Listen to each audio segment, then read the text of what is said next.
Орой мэдрэг үзэгчдээ та бүгдээ өнөөдрийн ажил үйлс өөдрөг бүтэмжтэй байсан гэдэгт итгэлтэй байна. 25 дугаар суугт телевизийн дуустдаггүй яриа хэлэлцүүлэг энэ удаагийн дугаараа өргөн барихад бэлэн болж байна. За тэгэхээр монголчуудын хувьд 2026 оноо ухтаад Азийн буюу дорны одоо ёс заншлын дагуу шинэ одоо жилээ угтаж авах гэж байна. За тэгвэл бид яг үүнийхээ хүрээнд Монгол улс дахь шашин шүтлгийн талаар энэ удаагийн хэлэлцүүлгээ зориулъя гэж бодсон юм. За ингээд нийтдээ 5 зочныг урьж ирүүлээд за Монгол дахь шашин шүтлгийн эргэцүүн байдал, за энэ салбарч өрөнд тулгарч байгаа саад бэрхшээл, за магадгүй шашинтай холбоотой хууль зүйн эмхтгэл маань ер нь яг ямар шатантай явж байгаа юм. За мэдээ сайн ажгүй саар гэгчээр шашны илдэв гаж урсгалууд ч гэсэн олон нийтийн санааг бол зовоож байна. Үүний улмаас аймнаас эрүүл мэнд эд хөрөнгөөр хогшин тохиолдсон бүртгэгдэж байгаа. За гэхдээ мэдээж Монголд одоо үйл ажиллагаа явуулж байгаа шашны сүм эдийн байгууллагуудын хамтын ажиллагаа нийгэмд бас эерэг уур амьсгал бүрдүүлэхээр бас юм өөрсдийн санаачлал бас байгаа гэдэгт итгэлтэй байдаг юм аа.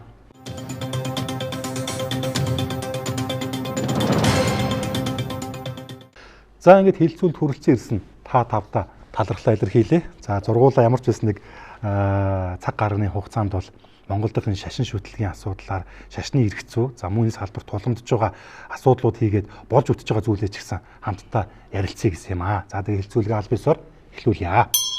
За өнөөдрийн манай хэлэлцүүлгийн зочноор сайн буянгийн нэргүй, сайн номон хан хийдийн тэргүүн хамблам, шашны гүн ухааны доктор, Данарлын одон хүү, Монголын бөөгийн нэгдсэн эвлэлийн дэд ерөнхийлөгч, Монгол бөөгийн их зайран, Ган төмрийн ловсон гомб, Монголын Евангелийн эвслийн удирдах зөвлөлийн гишүүн, Библийн сургалтын төвийн захирал, юуны чуулганы пастор, Рахманы Жанарбек, Монголын мусульман нийгэмлэгүүдийн холбооны харьяа, Налайх дүүргийн Мекке Мешид сүмийн тэргүүн имам, Галбадархын Ууган Баатар, Монгол улсын хүний эрхийн үндэсний комиссийн гомдол хяналт шалгалтын хэлтсийн дарга. За тэгээд та тавдаа дахин талархал илэрхийлээд хэдүүлээ өнөөдрийн хэлэлцүүлгээ эхлүүлье. За тэгэхээр бидний юу ярилцах байгаа нь бол ойлгомжтой. Их том сэдв бөгөөд эмзэг сэдв гэж би ойлгож байгаа. Тэгэхээр айлхаар боломжтой ярихыг би хичээе. Гэхдээ мэдээж өнөөдрийн хэлэлцүүлгээ сонирхолтой байлгахын тулд Монголын энэ шашин шүтлэгтэй холбоотой асуудлын бас эргэн тойронд бас зарим зүйлийг бас нэг нүгөө ярилцсан бас дээр болов гэж бодож байна. За тэгээд эхний асуулт нь юу вэ гэхээр Монгол дахь энэ шашны эргэцүүн байдал тэр дундаа төр сүм хийдийн харилцааны тухай хууль одоо хүртэл шинжигдээгүй гэсэн одоо зүйлийг бол нийгэмд ярьж байгаа. Шашны байгууллага удирдлагч санал нийлж байгаа. Өөрөөр хэлэх юм бол энэ ч одоо 1990-ад оноос хойш 30 жил орчим өнгөрчөөд байдаг. Гэтэл одоо яг цорын ганц хөндөгдөөгүй нэмэлт өөрчлөлт хийгдээгүй хууль нь бол энэ төр сүм хийдүүдийн хооронд харилцааны хууль болж хувирчаад байдаг. За эндээс хэдүүлээ эхлээд яриагаа эхлэж бодож байна. Хамлам нэргүү. Тэгээд бас юун төрөнд энэ хэлэлцүүлгийг шашны төлөөллүүдийг оролцуулаад бас энэ хэлэлцүүлэг хийж байгаа телевизийн хамт олон танд бас талархлаа илэрхийлье. Энэ хуулийн талаар бас ингээд олон жил яригдж байгаа юм эмзэг сэдв. Тэгээд бас ажил болдгоо. Ийм их олон жилийн хугацаанд дотор яригдаад хэлэлцүүлэг хийгээд хууль шинжилээд батлах талынхаа юм дээр очихлаараа тэгээд алга болчихдог. За миний ойлгож байгаагаар бол энэ бол одоо бараг 2000-аад оны ихэнх үеэс одоо шинжилгэдэг хуулийн төсөл шашны хуулийг шинжилгээний асуудал бол яригдсан. 2012 оноос хойш хугацаанд бол одоо хууль зүйн яамнаас санаачлаад шашны бас нэлээд олон хэлэлцүүлгүүдийг хийсэн, хуулийн хэлэлцүүлгийг хийсэн, шашны төлөөллүүдийг оролцуулсан, санал авсан. Их мэтчлэнгээр нэлээд одоо хугацаанд явж байгаа. Тэгээд энэ сүүлийн одоо бараг 5 жилийн өмнө байна уу да 2019 20 оны үеэс эхлээд бүр орон сургууль одоо ингээд тас болсон. Хэлэлцэгч сурагч ажиллагч байхгүй за хэлэлцэгч байгаа гэж нэг яригж байгаа тэгэл алга болчихсон. Тэгээд 92 оноос хойш л одоо баталчихсан тэрийг өөрчилж чаддгүй, шинжилж чаддгүй хууль өнөөдрийн хүртэл одоо энэ явж байгаа. Энэ бол бас шашны үйл ажиллагаа явуулж байгаа сүм хэд энэ шашин доторх юмнууд бол бас ингээд төрийн одоо хуулийн шинжилгээгүй яваад байдаг. Энэ бас нэлээд их адармаатай хэцүү юм зүйл одоо бас хүндэр бэрхшээлүүд нийлэн гаргаж ирдэг юм зүйлүүд байж. За имам Жандарбек. За юуны өмнө телевизээр хамт олонд бас баярлж байгаагаа илэрхийлье. Өнөөдөр энэ манай Монгол улсад мөр зэрэгсэн амьдарч байгаа үндэсний зүүн Казак үндэсний биднүүсийг бас ислам шашны төлөөллийг оролцуулж байгаадаа өнөөдөр бүх шашингуудын төлөөллүүдийг оролцуулаад энд шашны эмзэг сэдвийг хөндөж байгаа та бүгдэд ажлын амжилт хүсье. Сая тэгээд хэллээ. Ер нь 92 онд батлагдсан байд юм бэлээ.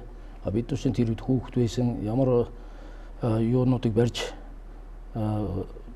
баталсныг бол биднээс сүйд мэдж байгаа. Одоо хэд удаа ингэж шашны хилжүүлэлт оролцож исэн би саналуудаа хөргүүлж исэн. Тэгээд одоо батлагдахгүй байгаа тал дээр нь тэрийг нэг шинжлэхгүй тал дээр нь биднээс нэг гайхаад идэгий. Тэгсэн мөртлөө биднээс нэг үйл ажиллагаа явуулахад голцоо үндсэн хуулиар биш дүүргийн иргэдийн хурал, нийслэлийн иргэдийн хурлын журмаар голцоо явуулаад идэг байхгүй. Тэгэхээр шашин төрийн хууль гэж хууль байж байгаа юм чинь энэ дээр нь зохицуулаад биднээсээ янз бүрийн тийм чиглэл өгвөл бас зүйтэй болов гэж би боддгийг. Энэ одоо ямар учраас ингэж хойшлогддог гэдэг нь сонирн байгаад идэг юм да. За пастор Лувсан гомбо.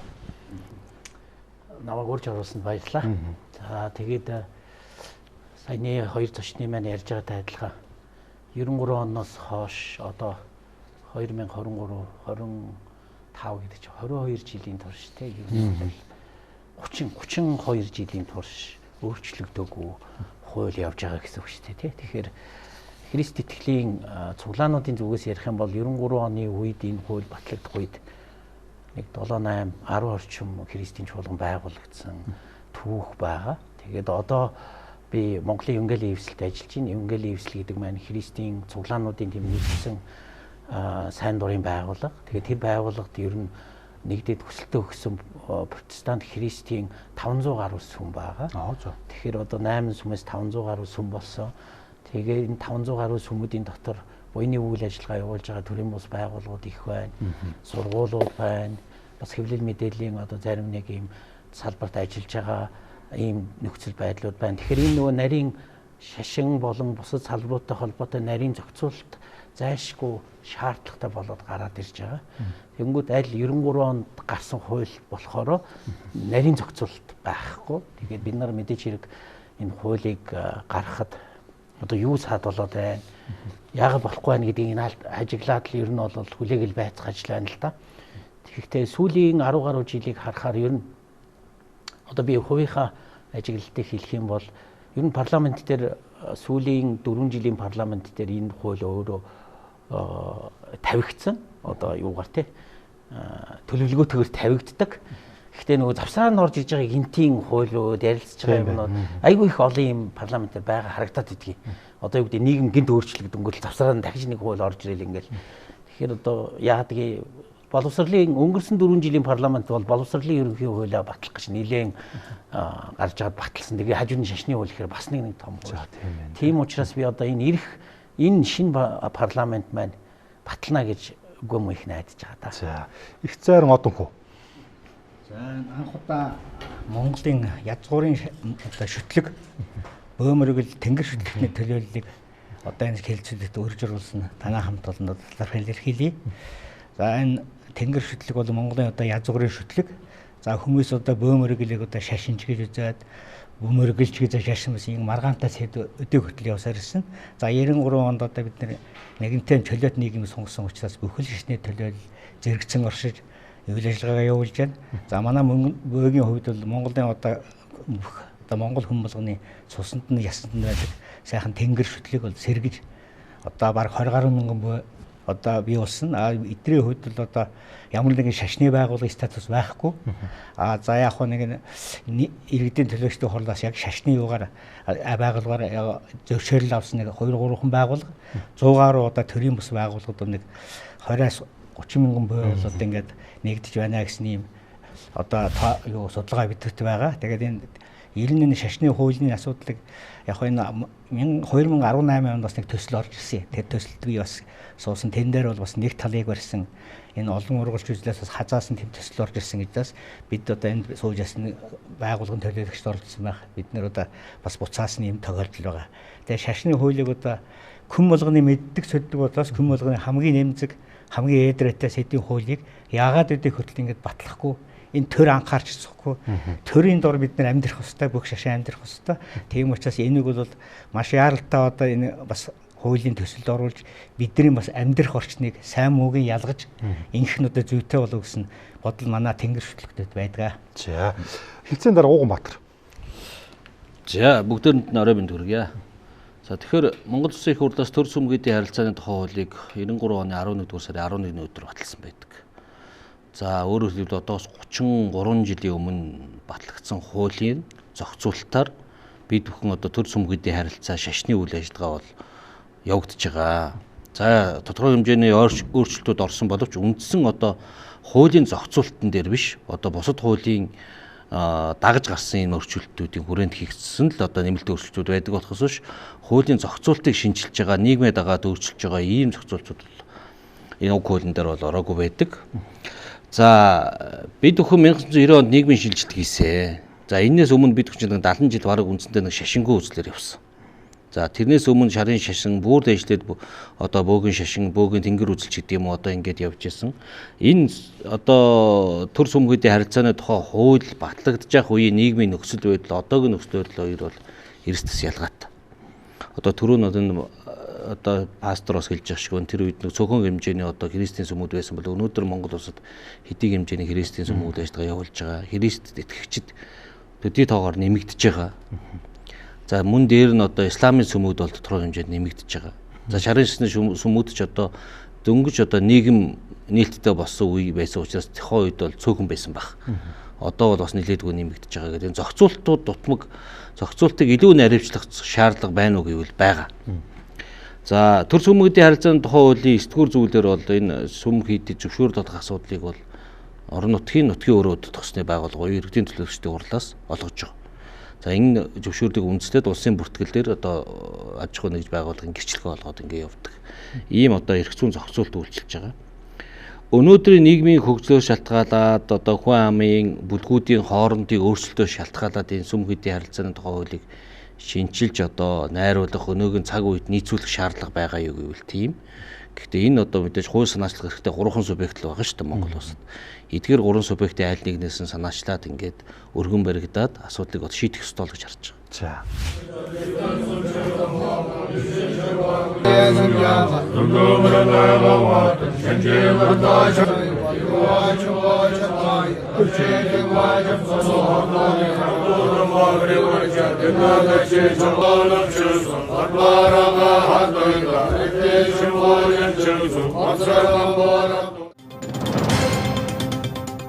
За тэгэхээр хэдүүлээ асуудлын гүн рүүгээ оръё. Одоо нэлээд ойлгомжтой байхын тулд. За тэр юу гэхээр хуучин социализмын үед бол бидэнд энэ шашныг хариуцсан шашны хэрэглэх газар гэж байлаа. За тэгээд 1991 онд нийгэм өөрчлөгдөөд за мэдээж 94 оноос ингээл ерөөсөө зөвшөөрөл нь олгогдол ингээл явсан байх тийм үү. Сая одоо та хэдийн ярианаас би сонсоход бол хуулийг шинжилж өөрчлөхөөс гадна ерөнхийлөгчийн соёл шашны бодлогын зөвлөх гэж байна. За боловсрол шинжилгээ ухааны яамд бас нэг мэрэгчлэн байх шиг байна. За сая Ууганбаатар даргын хил дээр бас ингээд аймаг нийслэлийн эрдэнэ төлөвлөгчийн хурал дээр бас нэг юм тийм албан тушаалтан байх шиг байна. Би юу гэж ойлгож байна гэхээр энэ ингээд тийм хид хідэн газар ингээд хүч тарамдсан юм цөөн тооны юм мэрэгчлэн ч юм уу хариуцсан зөвлөг байсанд орвол нэг юм арай яам биш. Гэхдээ ер нь нэг тийм нэгж байгаад тэр нь өөрөө ингээд Монголд үйл ажиллагаа явуулж байгаа нь шашны урсгалын шашны үйл ажиллагааг бас ингээд хариуцвал ер нь яадаг юм бол гэсэн зөв миний тийм бодол байна. Зүгээр та бүхэн одоо яг нөгөө байлдагчаар ярих юм бол фронт дээр нь байгаа хүмүүс яг энэ талаар юу гэж боддөг гэдэг талаас эхлэе гэж байгаа. Хамт нэр үү? Энэ шашны асуудлыг бас төрөөс хариуцсан юм албан ёсны байгууллага бол одоо байх юм бол зүйтэй гэдэг дээр бол их олон сүм хийдүүд шашны төлөөллүүд бол санал нэгддэг. Гэхдээ энэ яг юун дээр тулаад ажил хэрэг болдгоо юм бэ гэхээр яг түрүүний нэг бидний ярьсан хуулийн одоо зүйл заалтан дээр тэр одоо сүм хийдийн харилцааны одоо холбох төрөөс хамаарсан байгууллага байх тухай бол ямар ч тийм зүйл заалт байхгүй. Энэ дээрээ ирэхлээрээ гацаал нэг шашны хуулийн шинжлэгдэж тэрэн дээрээ бүх зүйл заалт төр сүм хийдийн харилцаа юугаар зохицуулах ямар одоо эрх зүйн зохицуулт хийгдэх гэдэг дээр чинь нөгөө хуулийн нарийн зүйл заалтууд нь байхгүй учраас одоо өнөөдөр хүртэл бас ингээд ярианы сэдв болоод ингээд яваад байдаг. Тэгэхээр хамгийн гол асуудал бол ерөөсөө одоо бидний түрүүний ярьсан одоо 92 оны төр сүмгийн харилцааны хуулиа шинжилжээ тэрийг бүгд ингээд цогцоор нь авч үзчихээж энэ бүх зүйлүүдийг одоо өөрчлөх энэ одоо үндэс суурь нь гарч ирж тэгээд ажил хэрэг болно. Тэгэхгүйгээр зөвхөн бид одоо ямар шаардлага тавиад шашны талаар одоо асуудлаа төр тавиад төр тэрийг бол нэг одоо анхааралтай хүлээж авах тийм хууль эрх зүйн одоо акт бичвэрэнд байхгүй. Тийм учраас нэг шашны асуудлыг бол ер нь одоо урсгалаар нэг зөндний явж байгаа маягаар л ингээд орхиж чад. Та саяны миний хэлдгээр энэ шашны асуудал гэсэн тусдаа юм бүтэц байхыг та дэмжих үү? Ерөөсөө угаасаа төр байж нэг орчин тогтнож байгаа үед бол энэ шашны асуудал бол төрийн одоо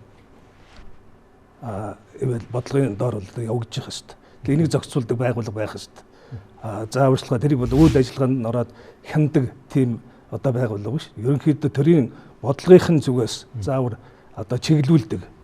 Төрийн бодлоготой одоо шашны бодлого шашны үйл ажиллагаагаа уялдуулж явуулах талаас нь бол төрөөс хамааралтай за ижгүй нэг одоо албан ёсны байгууллага байх ёстой гэж ингэж үзэж байгаа. Хуучин цагт түрүү ярьлаа шүү дээ. Тэрнээс айдрын зөвлөл гэж байхад тэрний шашны хэрэглэх газар гэж байсан юм байна л. Тэр болохоор одоо зөвхөн одоо тухайн үед манайх чинь зөвхөн одоо бурхны шашны төвөнд хийсэн энтэй л харьцдаг. Цаг үе өөр үгүй. Цаг өөр байсан. Одоо бол жинхэнэ одоо олон шашнууд бий болчихсон сүм хийдүүд одоо шашны үйл ажиллагаа их өргөн хүрээнд явж байгаа учраас энийг чинь одоо жинхэнэ бодлогоор төрийн бодлогоор зохицуулж тийм байна. Ингэж явж байгаа шүү дээ. Тэгэхээр энэ байгууллага бол заашгүй байх шүү дээ. Имам Жанарбек. За. Ерөнхийдөө бол шашны байгууллагууд нь 93 онд тэр шашны төрийн хууль гарсан гэдэг байгаа шүү дээ, тий. Тэгээ одоо болохоор нөгөө аймаг нийслэл дээр өөр өөрийн тийм мэрэгжлтүнгүүд ажиллаж гин гэж байна. Ингэж мэрэгжлтнүүд ажиллуулаад болж байгаа юм чинь тэр үед бол 93 онд болохоор нэг цөөхөн хэдэн дууны шашин байсан гэж байгаа жишээлбэл, тий. Манай ислам шашин гэхэд тэр үед анхны нэг 2 сүм байсан бол одоо 70 сүм Монголын улсад казак үндэстэн байгаа газрууд үйл ажиллагаа явуулж байгаа. Тэгэхээр энийг төрийн нэг хуулиар зохицуулах нь бас зөв гэж боддгийг. За. Хаанаас нэг зөвшөөрөл авах вэ? Ямар үйл ажиллагаатай явах вэ, те? Төрийн ямар хуулинд биднээс захирагдах ёстой гэсэн тийм юугаараа статусыг гаргахад ер нь нэг тийм мэрэгжилтэн байж болж байгаа юм чинь цаана нэг энэ асуудлыг хөндөж ярьдаг, энийг нэг чиглэлд нь оруулдаг, тий, нэг тийм байгууллага байсан зөв байх гэж боддог юм. Түрүүнийг нэг хэлж байгаа одоо шашны асуудал хариуцсан тийм одоо газар байсан, тий, зөвлөгч юм уу, тий. Ерөнхийлөгчийн хажууд бас шашны зөвлөхүүд гэж байдаг юм байлээ. Сонсож байхад тэр хүмүүстэй одоо биднээс шашныхаа тийм зохицуултыг хэлж одоо яг ямар зохицуулттай байх ёстой, ямар хуулийн журмыг барих ёстой гэдгийг биднээс чиглүүлээд өгвөл биднээс цаашаа явах хандлага бол биднээс бол байгаа. Хуулийг бол дагах ёстой, мөрдөх ёстой, тэрэнд одоо зөв зохистой, захирагдах ёстой гэж боддгийг. Тийм ерөнхийдөө байгууллагын байсан зөв байх гэж байна. Та санал нийлж байна тийм ээ. Пастор Луусан гомбо. Ер нь одоо энэ шашны итгэл үнэмшлүүд маань өөрийн гэсэн бас нэг жоохон онцлог байгаа тийм. Ер нь одоо сүүлийн үед нэг бид хэллээ тийм Монголын евангелийн эвсэлд нэг 500 гаруй сүмийн ийм сайн дурын нэгдсэн бүтэц Монголын евангелийн эвсэл гэдээ явж байгаа байхгүй. Тэгээ би өөрөө тэр евангелийн эвслийн удирдах зөвлөлөлд гишүүнээр ажиллаж байгаа юм хүн байна. Тэгээ бидний энэ практикаас харахаар хэдийгээр 500 гаруй сүм гэж яригдж байгаа ч гэсэн бид нар чинь Монголын Христ итгэлтнүүд яг одоо тэр 500 гаруй сүмийн гишүүн болохоор нэг 40,000 гаруй хүний тухай яригдж байгаа 40,000 гаруй сүм. Тэгэхээр нөгөө сүм гэдэг байгууллага маань олон хүн биш, гишүүнчлэлтэй нэг 50 орчим, зарим ихэнх нь 50 орчим гишүүнчлэлтэй нэг ийм шашны байгууллагын ийм бүтэц яригдж байгаа. Тэгэхээр энэ бүтэц маань мэдээж хэрэг одоо евангелийн эвсэлд байгаа сүм буюу христийн цуглаанууд бол улсдаа бүртгүүлэх сонирхол маш ихтэй. Одоо түрүүний манай мэрэгчлэлтний хэлсэн шиг дүүрэг болгоныхаа иргэдийн төлөөлөгчдийн хуралд бүртгүүлээд тэгээ бүртгүүлсэн бүртгэлийнхаа дагуу үйл ажиллагаа явуулах сонирхолтой. Та бол шашны асуудал эрхэлсэн субъект байхыг бол дэмжиж байна уу? Юуны мэрэгчлэлтэй хүмүүс ажиллавал маш их дэмжиж байгаа. Яг гэвэл энд холбоотой зөндөө олон асуудлууд байгаад байгаа учраас тэр талаар мэдлэггүй хүмүүс ажиллахаараа асуудлыг ойлгохгүй тийм нөхцөл байдал бас их байна. Одоо жишээлх юм бол бид нар Христ итгэлтэй холбоотой энэ манай гишүүнчлээс гадна гаж урсгалын бүлгүүд ч юм уу тийм их юмнууд бол бас их байна. Тэгэхээр тэрэн дээр нарийн ялгаж салгадаг тий аль талын дуу хоолойг сонсдог тийм мэрэгжлийн хүмүүс байвал зүгээр гэдэг дээр бол би санал нэгж байгаа. Ховд аймгийн Мөнх хайрхан сумын Улаан толгойн сэр бичгийн дурсгал юм. Тэгээ энэхүү бичгийг 1988 онд манай археологч Баяр нутгийн иргэдийн тусламжтай олж илрүүлээд энэхүү бичээсийг анх олон нийтэд танилцуулсан байдаг. Энэхүү сэр бичгийн дээд талд Христийн шашны загалмай тэмдгийн хэлбэртэй дүрс байгаа нь сонирхолтой бөгөөд дундад эртний Монголын Хрээд 8 онгууд зэрэг аймагуудын дунд Христийн шашны урсгал нэвтэрч байсан мэдээ баримттай ч холбон үзэж болох талтай. Шашны субъект төрийн бодлогыг дэмжсэн шашны субъект байх нь маш зөв. Энэ өдрөөс нийгэмд өгүүлэгдэж байгаа нэг одоо гарц нэгдүгээр асуудал. Хоёрдугаар асуудал тэр одоо нийслэлийн иргэдийн хуралд байгаа нэг төрийн алав хаагч үжил бодлын өөр үжил бодлоос одоо итгэл үнэмшлээр нэгдсэн хүмүүсийн юмыг ойлгодоггүй байхгүй юу? Жишээлбэл одоо тэнд одоо субъект байхад одоо мусламын шашнаас нэг хүн Бурхны шашнаас хүн одоо Христийн шашнаас бөөгөөс нэг хүн байж бид нар санал бодлоо төрд гүрэх гарц болно. Тэрнээс тэнд байгаа нэг төрийн албаагч бидний одоо тэр төгс биш шүү дээ чинь шашныг мэдхгүй учраас болох. Тийм учраас ийм шашны субъект байх нь энэ шашныг одоо шашны хуулиар зохицуулах ганцхан том гарц тэр. Би өөрөө бодлоо. Өөрөөр хэлэх юм бол тийм субъект үйл ажиллагаа явуулахад та бүхэнд тэдэнтэй хамтарч ажиллах тийм ээ. Бүртгэлд ороход бэлэн үү? Бэлхэн байна. Бидний одоо гарцанд өөр ямар ч гарц байхгүй. Ягаад гэвэл төр шашин хуулиар тусдаа үйл ажиллагаа явуулах хуультай учраас тийм л тэгжил төрийнхаа бодлогыг дэмжиж ард түмэндээ үйлчилдэг тийм л гарц бидэрт байгаа. Өөр одоо гарц бол бидэд одоохондоо бол тийм сайн гарц харагдахгүй л гэвч манай энэ журмын нөхд бол дэмжих байх. Уганбаатар дарга. За би бол энэ шашны дөрвөн төлөөлөгчөөс бас өөр бодолтой байна. Монгод аливаа асуудлыг шийдэх гэж хариуцуулах гэж албан байгууллага байгуулсаар хагаад Монгол турд анхаасан. Энэ тэгтээ нэг юм өнцгөөс шалтгаан бол биш л байх л та. Хоёрдугаар миний гол төвшүүлэх гээд байгаа асуудал юу гэхээр Монгол шашны мөргөлдөөн байхгүй. Одоо энэ дэлхийд дахинд үүсэж байгаа дайн байлдаа юунаас болд юм бэ? Дандаа шашны мөргөлдөөнс болд. Монголчууд Монгод өнөөдөр байгаа энэ олон шашны урсгалууд инх тайванчаар орсоор байгаа. Энэ дээр ямар нэгэн шашин хоорондын эсвэл хоёр шашны хоорондын хүмүүс муудалцаад бие биенийхээ эрхэнд халдлаа гэдэг тийм айхтар мэдээ бид хүн сонсдоггүй шүү дээ. Өнөөдөр Монгол улсын нийгэмд янз бүрийн одоо хар бараа мэдээ зөндөөл явж идэг. Тэгэхэд өнөөдөр энд байгаа та таваас би асуухад хэрвээ энэ бөөгөн шашин эсвэл исламын шашны хоёр хоорондоо муудалцж гинэ гэсэн ийм мэдээ тэр болгон орж хардаг. Тэгэхээр Монгол бол инх тайванчаар шашин орссоор байсан уугуул Монгол утга байхгүй юу? Эзэн Чингис хааны үеэс ч тэр өнөөдөр ч тэр шашны хувьд бол инх тайванчаар орссоор байна. Тэр бүртгэл ямар шашныг хүлээн зөвшөөрөх. За хүлээн зөвшөөрөхийн хувьд бүртгэлжүүлэхийн хувьд ямар бичиг баримт, ямар одоо үйл ажиллагааг явуулахыг шаардахыг гэдгээ бид нар хуулийн дээр л тодорхой тусгаж өгөх ёстой. Хууль өөрөө хэлбэрлэлтгүй бүх шашинд адил тэгш үйлчилдэг байх ёстой. Ийм л одоо зохицуултыг удам сайжруулах юм бол заавал тэнд одоо төрийн оролцоо шаардлагагүй. Шашин шүтэг хэрэг гэдэг нь өөрөө хүн сайн дураар хэрэгжүүлж идэг хэрэг байхгүй. Би өнөөдөр таныг та энэ шашныг шүт, эсвэл та энэ шашныг битгий шүт гэж хэлэх ямар ч боломж байхгүй. Хүн итгэл үнэмшлээрээ ингээ шашин шүтдэг учраас энийг заавал төрийн оролцоотойгоор оролцуулаад яваад авах өдөр тутмын төрийн оролцоо энд шаардлагагүй л гэж харж байгаа. За. Хотол чуулсан ордны өнгөт мандалд хоосон чанарын гэгээ туяарч үл гандамой тарнын эгшигт орчлон нэгдэн чимээгүй тэж төгс бэлгийн ухаан сэтгэлд мандамой хотол төмнөр хурсан бойны хишиг хосгүй номын хүчээр орчлон гийгүүлэх үед сэтгэл бүхэнд царааны үр цацагдаж сансар огторгой даяар гайхамшиг түгнэ.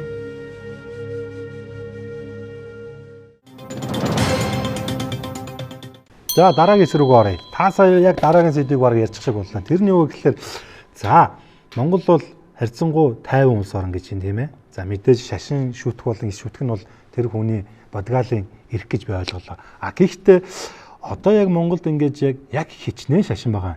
Яг хідэн урсгал байгаа юм.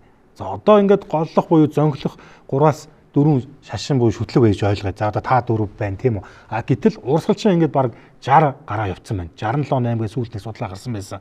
Тэр чи одоо одоос 4 5 жилийн өмнөх судалгаа. Цааш нэмэгдсэн байхыг үгүйсэхгүй. Тэгээ одоо бид чи одоо хэдүүлээ 3.5 6 сая. За 4 сая яагаад ч хүрэхгүй одоохондоо тийм үү. Дархан сурсан монголчууд бол яг бид нар энд ахын дүүсэл олуулаа л байгаа. Тэгэхдээ яг өнөөдөр бидний хаалгыг ингээд шашин хоорондын мөргөлдөөн тогшоогүй ч гэсэн ер нь энэ Монголд байгаа шашин хизээ нэгэн цагт одоо юу гэдгийг нэгдсэн би нэг удирдлагатай бай, нэг хяналттай гэж яриаггүй шүү дээ. Гол нь бүртгэлтэй байгаад өөр хоорондоо ингээд хүндэтгэлтэй ханддаг байвал шашин хоорондын мөргөлдөөн үл ойлголт биднээс хол байх бах. Гэхдээ одоо юу гэдэг юм бэ нөгөө нэг толгоогүй ч юм уу те өөрөөр хэлэх юм бол ингээд яг толгоо байгуулга гэж хаалга. Яг одоо мөрдөж байгаа тийм яг одоо хүчин төгөлдөр хуйлахад бас хэцүү те олон жил болцсон байдаг. Тэгэхээр одоо юу гэдгийг нөгөө бид нар нэг тэр алс байгаа тэр үйл явдлаас урьдсан сэргийлэхтэй одоо тэр нөгөө замаа засах гэдэг юм уу бас нэг тийм зүйл байж болох уу? Би эсвэл арай юм асуудал жоохон тийм бараан талаас нь хараад байна уу? Яг одоо энэ хിവэрээ явах юм бол та нар мэдчихэж байгаа. Хүүхэд залуучууд бүгдээрээ гар утас барьж байна те. Энд дэр чинь ингээл одоо Facebook, YouTube дээр ч гэсэн ингээд шуу шашны бишэмагт шашин шүтлгээр дамжуулах гэдэг юм уу? Эсвэл шашны одоо мөргөлдөөнд урайлах байдаг юм уу? Эсвэл тэр хүний өөрийг нь хүнийх нь хувьд эвдэх бас тийм контентууд байхыг үгүйсэхгүй шүү дээ. Тэр одоо нөхцөл байдал ингээл явж л байгаа. Одоо өнөөдөр 2026 он 30 онд 40 онд бид нар юу болохыг мэдэхгүй шүү дээ. Одоо яг юм хуйлгүй, яг юм нэгдсэн юм одоо юу субъект байхгүй бол эндээс яриагаа үргэлжлүүлэх үү? Шашны одоо төрөл зүйлийн хувьд бол бас нэг шашиг шүтэх хэрэгчлөө бас нээлттэй болсноор олон төрлийн шашнууд бий болцсон байна л да. За шашиг гэхлээр одоо дотроо бас их олон ялгамжаатай болоод байна. Өнөөдөр манайд Монголд бол одоо бас олон төрлийн шашин зүгээр одоо судалгааны байгууллагуудын гаргасан тоо судалгаагаар бол үндсэндээ нэг албан ёсны одоо томоохон 4 шашин байж байгаа. Тэрний хажуугаар бас одоо дэлхийн одоо олон үндэстэн яснуудын шүтдэг мөргөлийн, зан үйлийн гэх мэтийн олон төрлийн жижиг одоо юм сүсэг бишрэлийн хэлбэртэй юм зүйлүүд орж ирээд үндсэндээ нэг 70 гаруй орчим зүйлүүдийн одоо юм ангил хуваагдсан байна гэж.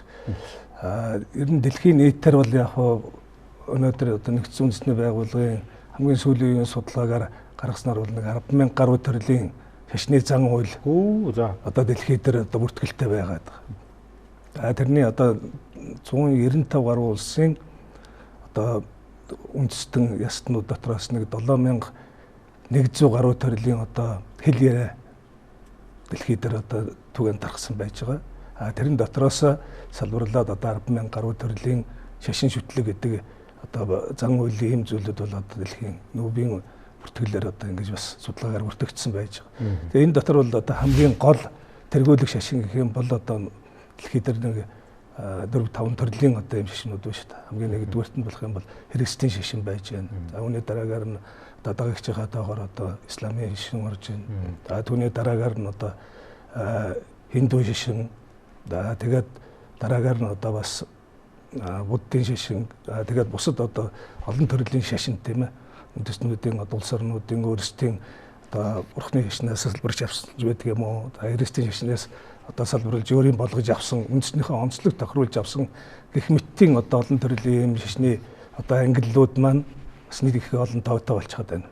Тэгэхээр монголчуудын хувьд бол ерөөсөө нэг бид ойлгохтой бол ерөнхийдөө нэг дэлхийд дээр нэг 4-5 төрлийн шашин байдаг л гэдэг ийм ерөнхий ойлгоцтой байдаг боловч ерөнхийдөө энэ одоо хүмүүсийн ахуй амьдрал, овг аймаг тэгээд одоо орчин тогтцож байгаа одоо газар орны онцлогоос хамаарат бол энэ шашин шүтлэг тэгээд энэ шүтлэгийн зан үйлүүд гэдэг маань одоо бас нэлээд тоотомшгүй олон байгаа юм байна. Би танаас лавлаад асуу шууд. Ерөн зүгээр яг шашнаас улбаатай үл ойлголцол ч юм уу тэмцэл мөргөлдөө биднээс алс холов. Одоо бол яг зүгээр өнгөрсөн цаг хугацаа тэгээд одоогийн цаг хугацаанд бол бид бол нэг тийм зөрчилдөөнтэй юм бол Монголд бол алга байна. За ер нь бол олон төрлийн шашин гаднаас тийм ээ. За ер нь цаашдаа ирээдүйд ч юм уу одоо бас олон төрлийн гадны одоо шашны урсгалууд, гадны одоо шашны зан үйл, мөргөлийн хэлгэрүүл орж ирээд энэ дотор бас өмнө самм янз янзын байдлаар одоо ингээд өдөөхийг үүсэхгүй. Одоо түрүүн бас энэ Уганбаатар дээр өмнө ярьж байна тийм ээ. Дэлхийд дээр гарч байгаа одоо ихэнх мөргөлдөөн байлдааны бол их дандаа шашнаас хамааралтай. Одоо бид өнөөдөр ингээл харж байна. Ойрхон Израиль, Иран тэгэл энэ Палестины мөргөлдөөн гэдэг чинь дандаа одоо христийн шашны одоо ийм л мөргөлдөөнүүд явж байна. За тэгээд энэ одоо ойрхт орнод байж байгаа тийм лалын шашинтангууд, за тэгээд христийн шашинтангууд бүр найтлын одоо жишээ аваад үзэх юм бол одоо бид Орос Украинад англи гэдээ яриад байна тийм үү. Яг өмнөдөө ярих юм бол эн чинь ерөөсөө л одоо шашин хоорондын тэмцэлтэй тэгээ нэг христийн шашин доторх протестант одоо ортодокс хоёрын л одоо зөрчилдөөн чинь явж байгаа ийм байдал хүрэгчиж байгаа байхгүй. Тэгэхээр энэ асуудлууд чинь цаашраа даамжраад одоо он удаан жил ингээ зохицуултгүй яваад ирэх юм бол манайд ч гэсэн бас ийм одоо ийм эрсдэлтэй байдал үүсэх. За. Таны хувьд. За миний хувьд бол үндсэн монголчууд маань цөөхөн монголчууд дэлхий дээр харж байхад бол яг тийм тооны шашны мөргөлдөөнүүд гарна гэж бол би бол итгэхгүй байгаа. За.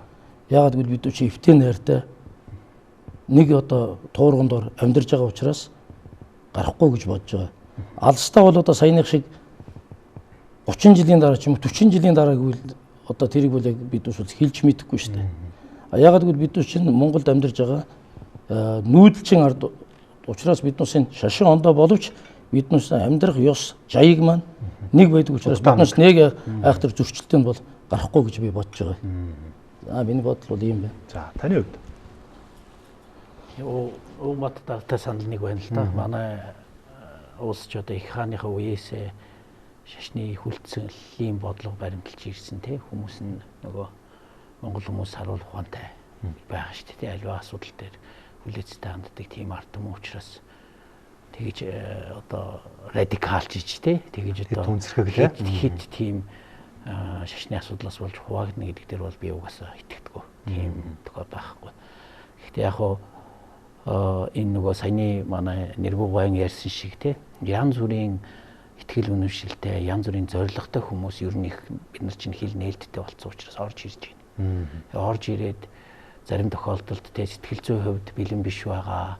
Тэг хүмүүсийг дагаад явдаг төлөвшөөгүй те жоохон ядуу байгаа тэр хүмүүсийг ашиглаад тийм янз бүрийн сонин зан үйлтэй тийм бүлэглүүдийг бий болгох тохиолдол ихтэй. Тэгэхээр энэ тохиолдолд аль болох ил түүний хэлдэг шиг бидний нөгөө хууль эрх зүйн маань тодорхой тий ийм нөхцөл байдал бид нар бэлтгэлтэй байх шаардлагатай л гэж би үздэг. Таны хувьд монголчууд одоо нэг гэр бүлийн хүмүүжил сайтай айгүй гэр үлсэх цөөхөн арт юм. Бүгд нэгээ таньна. За бодит байдал бол одоо ингээд харахад бол нэг ах дүүнэр дотроос бурхны шашиндаа өвөө бурхны шашинтай байхад дунд насынх нэг одоо тэнгэр шүтлэгтэй залуу үеийн одоо христийн шашинтай ийм ах дүүнэр зөндөө байна. Тэгэхээр манай өвөө минь бурхны шашинтай гэсэн манай хүү христийн шашин шүтчин за яах вэ тэгээд зөвл юм бол явж хань үстэй гэдэг ийм тайвшрал байгаа. За тийм учраас энэ нэг өдөр энэ шашны мөргөлдөө гарахгүй. Энэ шашны мөргөлдөө гарах үндэс суурь бол одоо энэ нийгэм дотор үүсэж байгааг таашгүй. Цаашдаа бол энэс бид нэр урдчлан сэргийлэхийн тулд эднээс эхэлж арга хэмжээ авах нь хууль зүйн эрх зүйн акт энэ хүмүүсийн оюун санааны энэ юунд бол одоо арга хэмжээ авч урдчилсан арга хэмжээ авах нь бол зүйтэй болов гэсэн бодол байна. За манай комиссоос яаж авах вэ? За би түрүүнд хэлсэн монголчууд бол хизээнээс одоо 800 гаруй жилийн тэртгээс олон шашин зэрэгсэж оршиж ив найртайгаар тогтож ирсэн ийм соёл уламжлалтай ард түмэн. Тэгэхээр энэ уламжлалд тийм амархан алдагдахгүй нэгдүгээр. Гэхдээ мэдээж аливаа юмны эрсдлийг бас тооцдог байх хэрэгтэй. Энэ эрсдлийг тооцохын тулд яах вэ гэвэл би түрүүнд хэлээд байгаа төр цөмгөдийн харилцааны тухай бол илүү наривчиж илүү тодорхой болох хэрэгтэй. Өнөөдөр хүний эрхийн үндэсний комисс шашинтай холбоотой цөөхөн гэдэг гомдол ирдэг. За асуудал нь юу гэхээр шашны одоо янз бүрийн гаж урсгалаас болоод ар гэр үр хүүхдээ эрх зөрчигдөд байна гэсэн агуулгатай гомдлууд бас ирж байгаа юм. Тэгэхээр энэ гомдлын агуулгыг хараад үзэхээр юу гэхээр сүүлийн үед бас энэ нийгэмд шашны нөгөө буруу урсгалууд гэх юм уу? Эсвэл шашныг буруугаар ашигладаг бүлэг хүмүүс гэх юм уу? Ийм бас үзэгдэл мэрсэр байна. Тийм учраас эн чинь хэрвээ энэ дэр нөгөө төр цөмгөдийн харилцааныхаа тухай хуулиар наривсан зохицуулалтаа хийж өгөхгүй бол энэ яг жижиг асуудал ингэж томорч явсараад түлдэ том асуудлыг бий болгодог. Энэ нь нөгөө бидний сая яриад байгаа шиг үндэсний хэмжээний том асуудал болчихгүй гэдэг энэ болгоомжлол энэ одоо эмзэглэл бол байна. Энэ мэдээж огт тоохгүй яваад байвал эрсдэл болж өөрнө. Тийм учраас энд одоо тодорхой хэмжээний хуулийн өөрчлөлтүүд, шинжилтүүд Тэгээд энэ ер нь бид нар энэ ард иргэдийн амьдралд сөргөөр нөлөөлөд байгаа зарим төрлийн шашны урсгалуудыг яаж зохицуулах ёстой юм тий. Шашин гэдэг маань миний ойлголтоор би бол ингээд одоо энэ бусад дөрвөн хүн шиг шашны талаарх нэвтрэх ойлголтууд байхгүй. Шашин гэдэг бол ерөөсөө л монголчуудын эртнээсээс авч ирсэн сэтгэл зүйн заслал юм байна. Заслал. Сэтгэл зүйч гэдэг ийм одоо мэрэгжлийг монголчууд эрт дээр үеэсээ шашин гэдэг хүнээс шашны одоо зан үйлээр авч ирсэн. Тэгэхээр энэ шашны эцсийн зорилго юу юм бэ гэхээр хүмүүсийг ерөөсөө сайн сайхан төтлөх тийм ээ. Аливаа бүх шашны л одоо зорилго амар амгалан сайн сайхан төтлөх байхад энийг буруу урсгад оруулж ирээд энийг эвдэж болохгүй л гэж үзэж байна.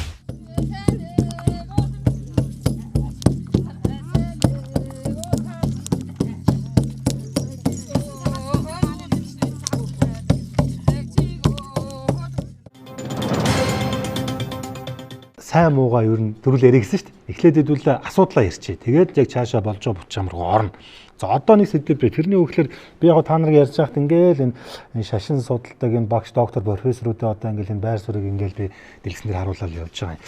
За одоо нэг юм байна. Сая та нараас бүгд л ингээд яг хөндөөл эхэлж байна. Одоо яг та нөхдөө яг энэ шашин урсгалын нэрийг барьсан хууль бус зүйл энэ улсад олон байна. Жишээ нь шашны гаж урсгал гэдэг хэлчихэ. За Уганбаатар дарга бол яг юу гэж хэлэх юм гэж байна. Би бол гаж урсгал гэдээ нэрлэлчээ.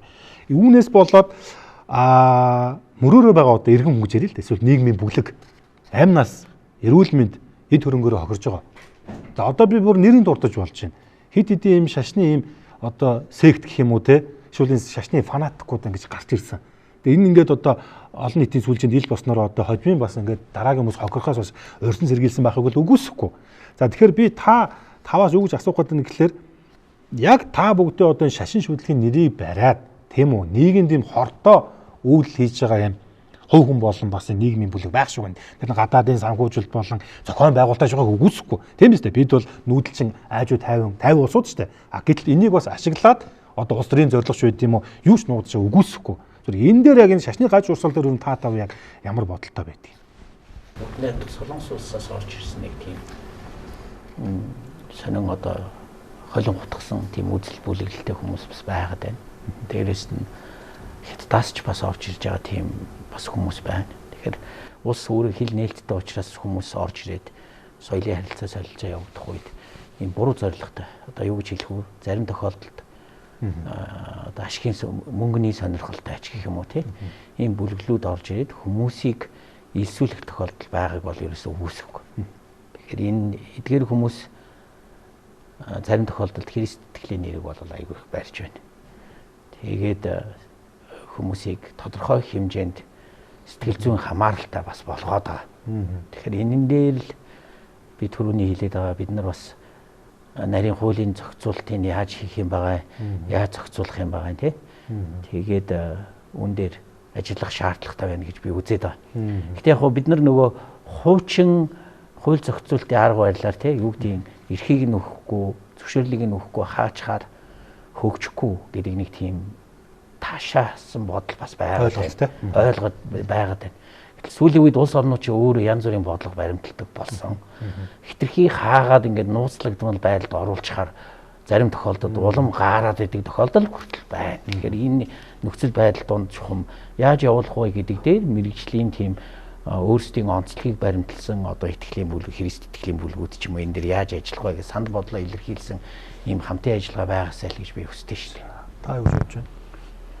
Шашны гаж урсгал би яг өөрөө бас судалгааны ажил хийдэг. Тэр одоо Коран судал бурхны одоо сургаал тэр Библийн сургаалыг би ингээд уншиж судлаад байж хахад бол тэнд бол ерөөсө дандаа л хүний сэтгэл зүйг засан сайн сайх юм байгаа. За гаж урсгал гэж юу хэлээд байг гэвэл улс төрийн болон хувийн ашиг сургуулийн үднээс тэр тухайн шашны одоо зан үйлийг зохиомл дэгжээг зохиож одоо хүмүүсийн одоо сэтгэл зүйд одоо хандж байгаа юмыг л гаж гээгээд байгаа. Тэрнээс би хараад одоо нэг хүн юм жаа энэ гаж хүн байна, энэ зөө хүн байна би хөвдөө хэлж чадахгүй. Тийм учраас энийг бол тэр нэг бол шашин институтаар энэ одоо Крист юм уу гэхээр Кристийн хүмүүс тэр энэ гаж юм, энэ зөө юм гэж ялахгаас би тэр хараад ялах ямар ч боломжгүй. Бурхны шашин гэсэн одоо нэг ном уншиж хахад би энэ тэр бурхны шашны номоо уншиж нэг гэхээс би энэ зөө уншиж чинь буруу шашны би төвтгэл мэдчихсэн мэдэхгүй. Тийм учраас энийг бол тэр одоо тэг сайхан хүний сэтгэл зүг засах заслын юмыг улс төрийн болон эдийн засгийн сонирхлын үүднээс зохиомл дэг жайг одоо зохиож ард түмний сэтгэл зүг буруугаар эргүүлж байгаа юм гаж урсгал болов гэж би өөрөө хувьдаа боддог шүү. За таны хувьд. За миний хувьд бол ер нь бол гаж урсгал гэдгэд бол биднээсийн одоо шашин төрийн хууль маань одоо нэлээд хуучирсан, нэлээд олон жилийн гэж штэ. А энэний гадуур төрийн бус байгууллагууд орж ирээд төрийн бус байгууллагуудын зөвшөөрөл авах газар дээр бол бас нэлээд асуудал байдаг юм уу гэж боддгий би. А биднээс болохоор яг шашны байгууллага гэж зөвшөөрөл авдаг. Шашныхаа ийм хэдэн заалтууд байгаа. Тэрийг л баримтлаад явж идэг. Тэгсэн мөртлөө төрийн бус байгууллагууд орж ирээд хүний нэг одоо буйны ажил хийдэг ч юм уу те. Өшөө нэг одоо асрамжийн газрын юугаар ч юм уу орж ирээд ирсэн төрийн бус байгууллагууд орж ирдэг болохоор тэднээсийн үйл ажиллагааг бол биднээс хамтарч ажиллах ямар ч боломжгүй учраас тийм дотроос тийм гаж урсгалууд ч юм уу нэг сонин юмнууд байдгийн болов гэж би боддгийг. Одоо жишээ нь исламын шашинд одоо Монголын мусульманчуудад бас энэ та нарын нэрийг өснөх бол байдаг уу? Яг өнөөдөртөө бол би сонссон юм бол байхгүй. Тийм юм болсон гэдэг сонссон юм бол байхгүй. Тийм. За таны хувьд энэ сэдв дээр. Тэгээд яг шашны одоо энэ гаж урсгал гэж бас яригадаад байна тийм ээ яриад байна. За энэ дэр бол одоо ямар ч тийм тэр чиглэлээр одоо эдгээр яригдж байгаа тийм нэр авсан одоо энэ шашны урсгалууд одоо шашин тунгууд байсан ч гэсэн өөрсдөө бол бид гаж урсгалтай ийм одоо шашинтан гэж хизээч хэлэхгүй. Тухайн одоо нутаг орныхаа юм улс орныхаа онцлог тохирсон ёс заншил одоо тэр улс орны одоо тухайн улс орны онцлог ёс заншил гэдэг чинь өөр байна шүү дээ. Тэрэн дээрээ тулгуурласан одоо янз янзын одоо ийм уламжлалт соёлын шүтлэгийн арга хэмжээ явуулдаг. Тэр нь одоо өөр бусад оронд орж ирээд ингээд хэрэгжүүлээд яг тэр чиглэлийнхаа үйл ажиллагааг явуулах гэхлээр энэ гаж гэдэг ийм ойлголт явагдаад идэг гэдэг ийм зүйлүүдийг одоо энэ шашных нь ярьдаг. Тухайлбал одоо нөгөө Солонгост байдаг мөний шашны төлөөлөл тэгээд одоо бусад тэрнтэй нэр холбоо бүхий одоо ийм олон төрлийн шашны төлөөллүүдтэй уулзж байхад ихэнх нь дандаа тийм юм байна. Ерөөсөө буруу ойлголт төрдөг. Тэгээд шашин гэдэг чинь бас дотроо хоорондоо өрсөлдөөнтэй, оюун санааны ийм асар их хүчтэй өрсөлдөөн, сүсэг бишрэлийн одоо ийм өрсөлдөө явагдаж байгаа учраас нэгийг одоо бас ингээд доош нь татаж унгах, нэр хүндгүү болгох, үйл ажиллагааг нь хардуулахын тулд за энэ гаж урсгалынх. Энэ бол ерөөсөө болохгүй номлох, буруу номлох гэдэг ийм одоо ойлголтууд одоо ялангуяа одоо гадны улс оронд салбараа явуулж байгаа юм шашны байгууллагууд түгээмэл одоо ингээд гардаг. Тэгэхээр бол одоо бид нэг энэ шашин зөвлөгийнхаа үйл ажиллагааг хийж байгаа хууль ёсныхаа дагуу хийж байгаа энэ үйлдэлийг болохоор буруугаар машгирч тайлбарлах ийм асуудлууд бол одоо зөндөө байна. Гэсэн ийм санааг илэрхийлдэг. Тэгэхээр тухайн улс оронд шашны байгууллагуудын салбар зөвлөлүүд үйл ажиллагааг эрхэлж байгаа энэ үед бол одоо бид жишээлх юм бол одоо Монгол оронд орж ирээд Монгол улс шашны чиглэлийн үйл ажиллагаа явууллаа гэхэд бид бас тэрийг хяндаг одоо хууль хүчний байгууллага тэрийг одоо үйл ажиллагаа хууль ёсны дагуу нэгэнт одоо сүсэг бишрэл шүтэг бишрэх эрх чөлөө нээлттэй гэдэг ингээд үндсэн хуулиндаа тунхагласан улс орн чинь сүсэг бишрэлийн тал дээр ямар нэгэн хаалтыг бас одоо юм зүйл байж болохгүй. Тэрнийхээ дагуу үйл ажиллагаа явуулаад хууль ёсныхын дагуу шашин шүтлэгийн одоо шашны үйл ажиллагаа явуулаад ирэхлээр тэр нь үнэхээр гаж юм уу? Үнэхээр болохгүй одоо ийм одоо зүйл байдгийн бол тэрийг нь одоо нөгөө төрөөс хамаарч байгаа. Төрийн нөгөө шашны бодлого тодорхойлж байгаа. Тийм одоо бүтц бүрэлдэхүүн чинь тэрийг нь одоо арзахсагч байх, нэвтрүүлэхгүй байх чинь гэх мэтийн олон төрлийн одоо ийм үйл ажиллагаанд хяналттай явуулах юм болцоо ойлгомжтой. За ингээд хилцүүлэг маань үргэлжилж байна. Бид одоо яг энэ шашны асуудлын хилцүүлэг дотроо гаж урсгалыг бол хөндөж байгаа тийм ээ. За тэгэхээр нэгэн энэ асуудлыг хүнснэх иргэн бас нэг яриа байна те гомдол санд байна гэдний үндсэн дээр таныг энэ ширээний хард суулгалаа. Та бидэнд өөрийгөө нэг товчхон танилцуулаад тэгээд яагаад бидний өнөөдрийн одоо ярьж байгаа энэ сэдвтэй холбогдож байр суурь илэрхийлж байгаа вэ? За баярлалаа. За гомдол гэхээсээ хэн гэдэг вэ? Жавзан сурам гэдэг. За гомдол гэхээсээ илүүтэй би хүний итгэлийг хамгаалах үе гэдэг нэртэй нийгэмд үйлчлдэг төрийн бус байгууллагын тэргүүн хүн байгаамаа. За. Түрүүн ингээд дэлгэцэн дээр Одоо энэ гарч байна тийм. Шинэ газар тэнгэр гэдэг за. Шинэ тэнгэр газар гээд урсгалаас болж хогшсон. За яаж өгсөн та? Миний хувьд бол маш их нэг манай гэр бүлийн тухайн урсгалд олон жил явж байгаа. Тэгээд нөгөө ямар ч тийм нэг ажил төрөл хийлгдэггүй тэр энэ байгууллага хүнийг.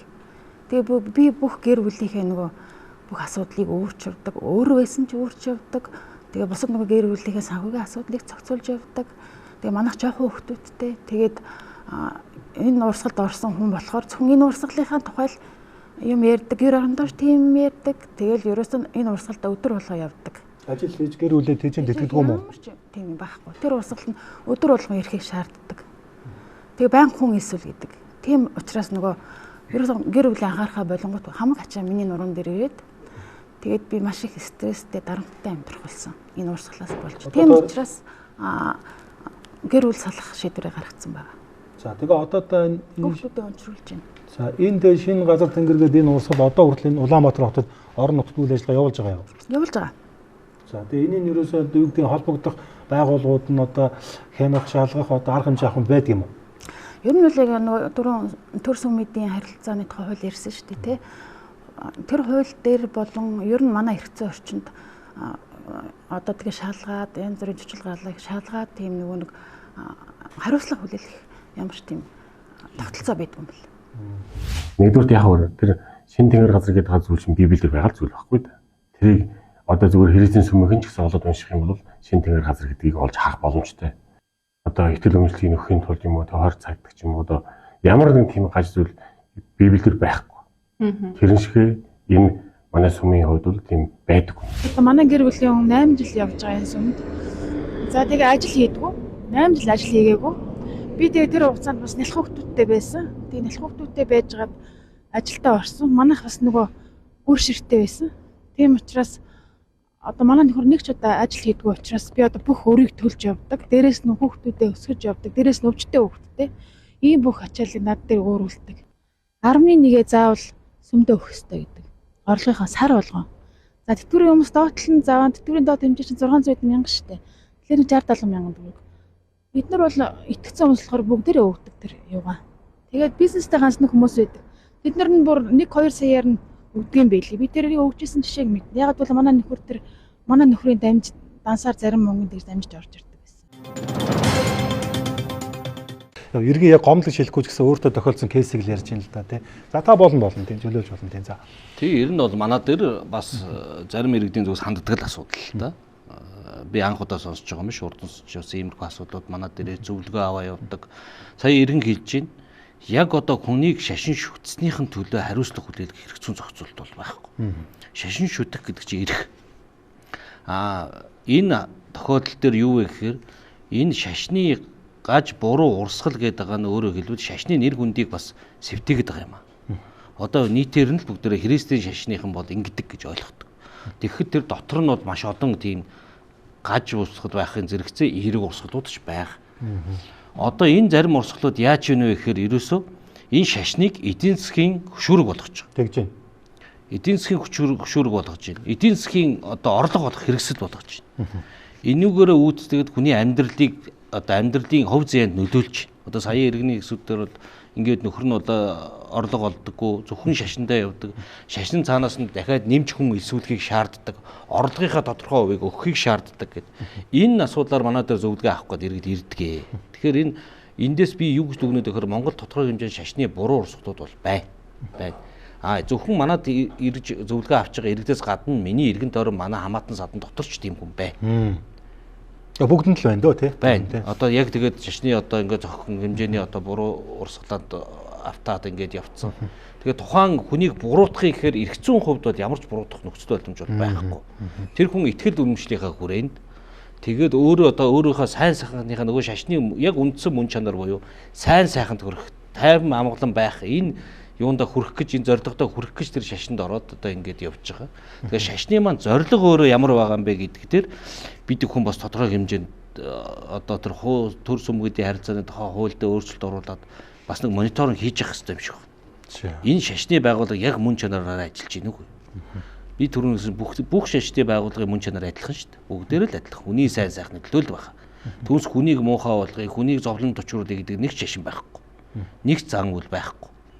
Тэгэхээр энэ яг үндсэн чиг үүргийнхаа дага үндсэн зорилгынхоо төлөө ажиллаж байгааг үед дээр бас нэг хяналт тодорхой хэмжээнд хэрэгтэй байх. За. Монгол сувд шинчонжидаа ямар ч хамаагүй гэсэн хэрнээ бид нар шинэ тэнгэр газар биш гэсэн хэрнээ Монгол сувд сүм энчээ ингээд олон иргэдийг цуглуулад үйл ажиллагаа явуулаад байж гин. Ингэж болох уу? Энд чинь би эрүүгийн цагдаад би өргөлөө өгсөн. Энэ газар шалгаж явах хэрэгтэй байтал энд ингээд ийм олон хүмүүс цуглуулад ямар эрх тархтай газар ингэж идэв. 2017 оноос хойш үйл ажиллагаа явуулах зөвшөөрлөгөө байж ич нууцаар ингээд үйл ажиллагаа ингээд явуулаад байж гин. Олон мянган хөгшин хүмүүсүүдийн ард иргэдийн ингээд тархийг угаагаад мөнгөний цуглуулад яг Монгол сувд сүмийг хариуцдаг хүн нөхгүй юу? Одоо энэ Монгол улсыг хариуцдаг хүн энд ингээд ирсэн. Гэхдээ сайн баригдаа явчих шиг болоо. За одоо жоохон эрэг зүйл ярина.